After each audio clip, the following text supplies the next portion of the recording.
Na mitologia grega, Argos era o guardião de 100 olhos. Nunca dormia por completo, porque enquanto alguns olhos descansavam, outros permaneciam abertos, atentos, vigilantes. Nada escapava à sua percepção. Argos era eficiência em estado puro, mas imagine viver assim, sempre atento, sempre monitorando, sempre preparado para o pior. Essa imagem é uma boa forma de compreender a ansiedade. Perceber riscos é necessário. O problema começa quando o sistema de alerta não consegue desligar. Eu sou Rodrigo Ramos, médico psiquiatra, doutor em ciências da saúde. A proposta aqui é falar de saúde mental com clareza clínica, fundamento científico e utilidade prática, sem atalhos. A ansiedade não é uma entidade única. Se colocarmos 10 pessoas ansiosas na mesma sala, dificilmente ouviremos a mesma descrição. Uma falará de um aperto no peito, outras pensamentos que não cessam, outra de medo súbito de morrer, outra fala de evitação social. O nome é o mesmo, mas os mecanismos, os circuitos envolvidos e o tratamento variam significativamente. Antes de falar dos transtornos, pessoal, é preciso entender o que é ansiedade em termos biológicos. A ansiedade é uma emoção adaptativa. Ela evoluiu como um sistema de antecipação de ameaça. Diferente do medo,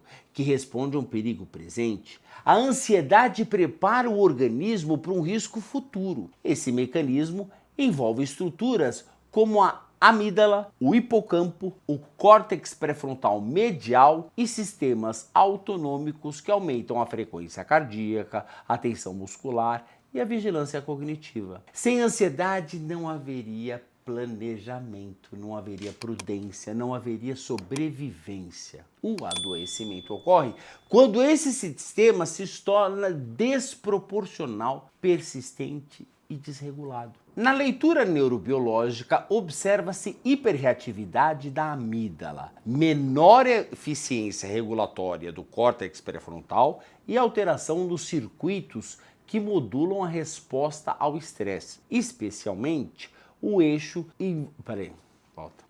Volta tudo.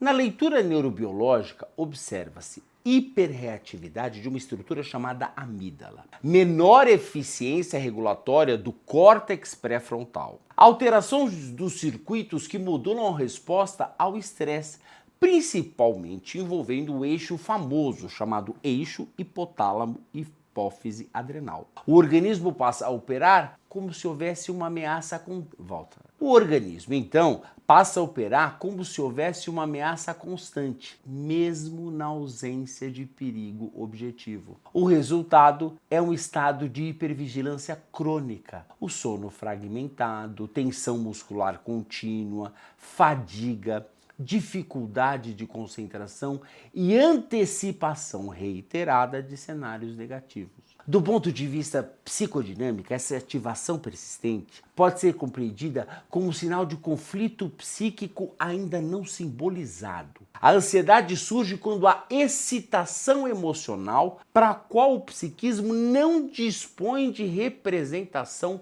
suficientemente organizada. O corpo reage antes que o pensamento consiga elaborar o que está acontecendo. O afeto antecede a linguagem. Em termos técnicos, trata-se de uma falha na capacidade de mentalização da experiência emocional. O sujeito então sente algo como ameaça, mas não consegue nomear com clareza o que está em jogo. A tensão então se manifesta no corpo e na constante vigilância. Essa compreensão ajuda a entender porque muitos pacientes ansiosos relatam histórias de responsabilidade precoce, autocontrole excessivo ou ambientes imprevisíveis. O psiquismo aprende que relaxar é arriscado. Quando essa condição se mantém, falamos em transtornos de ansiedade. O transtorno de ansiedade generalizada é um dos mais prevalentes. Caracteriza-se por preocupação persistente, difícil de controlar, envolvendo múltiplos domínios da vida. A mente salta de um cenário hipotético para o outro, com tensão muscular, irritabilidade, fadiga fadiga e distúrbios do sono. Não é excesso de responsabilidade, é um sistema cognitivo aprisionado na antecipação de uma desgraça constante. Na síndrome do pânico, o quadro é diferente. Há crises súbitas, de uma vez, e intensas de medo, com pico em minutos. A pessoa sente palpitação, sensação de sufocamento, tontura, despersonalização e medo de morrer. Após essas crises, instala-se o medo do próximo episódio e a vida começa a se organizar em torno dessa antecipação. Eu não vou sair de casa por causa do próximo episódio, não vou fazer uma coisa por causa do próximo episódio, e assim vai indo. Quando a gente fala de outro tipo de ansiedade, a ansiedade social envolve o medo persistente da avaliação do outro, da avaliação negativa, da hipotética avaliação negativa do outro. Não se trata apenas de timidez. A ativação fisiológica intensas em situações de exposição, levando à evitação funcional e ao prejuízo. As fobias, por outro lado, são medos circunscritos a objetos ou a situações bem delimitados, como medo de altura, avião ou animais simples. A pessoa reconhece a desproporcionalidade, ela sabe, não tem sentido eu ter este medo dessa barata, mas o sistema de alarme reage como se fosse um risco real, risco à própria integridade. Outro tipo de ansiedade é a ansiedade de separação, que pode ocorrer em crianças e adultos, com sofrimento intenso diante da possibilidade de afastamento de figuras de apego. A evolução do transtorno do pânico muitas vezes é a agorafobia, que pode aparecer com o transtorno ou sem o transtorno. A agorafobia envolve o medo de estar em locais onde escapar seria difícil,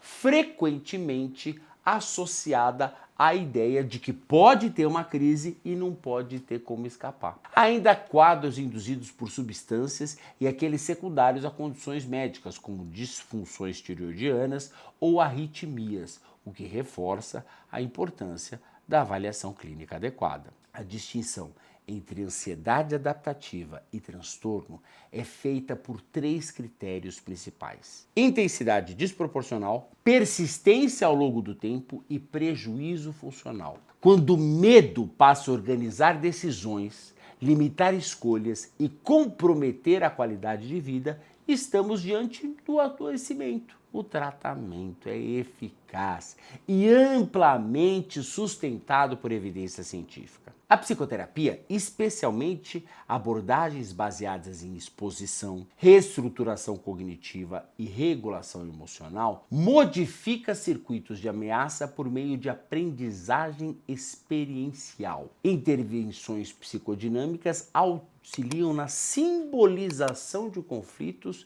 e integração da experiência emocional. Mudanças do estilo de vida, sono regular, atividade física e redução de estimulantes reduzem a linha de base da ativação autonômica, taquicardia, falta de ar, etc. Em muitos casos, a farmacoterapia é indicada. Antidepressivos, que modulam sistemas serotoninérgicos e adrenérgicos, demonstram eficácia robusta em diversos transtornos de ansiedade, estabilizando a reatividade dos circuitos envolvidos. Mas, pessoal, ansiedade não é fraqueza. É um sistema biológico e psíquico desregulado que pode ser recalibrado. Voltando a Argos, ter sem olhos pode parecer poder, mas um organismo que nunca descansa adoece. A ansiedade deixa de ser aliada quando não permite fechar os olhos. Quando compreendemos qual tipo está presente, o tratamento se torna mais preciso, mais racional e mais eficaz. Aqui, a proposta é simples: menos confusão, mais critério. Psiquiatria com qualidade e sem atalhos. Se você gostou desse vídeo, por favor, deixe seu like, se inscreva no canal, ative os sininhos de notificação, compartilhe isso com seus amigos e comente aqui: Vida sem Ansiedade. Um forte abraço.